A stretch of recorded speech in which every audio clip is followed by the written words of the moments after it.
স্বামী, শাশুড়ি ও আমার ননাস, ননাসের ৩ মেয়ে ও ননাসের হাজবেন্ড সহ আমরা গিয়েছিলাম টাঙ্গাইলের ২০১ গম্বুজ মসজিদ ভ্রমণ করতে। বলা যায়, আল্লাহর ঘর অসম্ভব সুন্দর আর নূরে নূরান্বিত।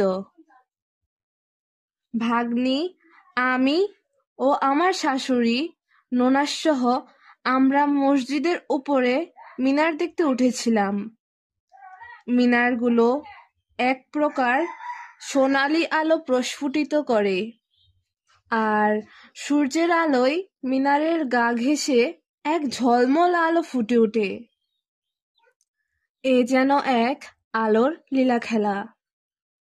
আর মসজিদের ওপর গম্বুজ দেখে মনে হলো এখানে ২০১টা গম্বুজের বেশি আছে। গুনতে গেলে ওলটপালট খেয়ে যায়। প্রিয় ভিউয়ার্স, ভিডিওটা কেমন লাগলো অবশ্যই জানাবেন, আর কমেন্টে কে কোন জায়গা থেকে দেখছেন তা বলে যাবেন। আপনারা চাইলে আসতে পারেন আমার জেলার এই বিখ্যাত মসজিদটা ঘুরে দেখতে। আপনাদের চোখ জুড়িয়ে যাবে, কারণ আল্লাহর ঘরের যে সৌন্দর্য তা শুধু আমার নয়, সকল পর্যটকদের মনকে এক অনাবিল সৌন্দর্যের দিকে আহ্বান করবে। আজ এখানেই বিদায় নিলাম। আবার দেখা হবে কোনো এক ভিডিওতে।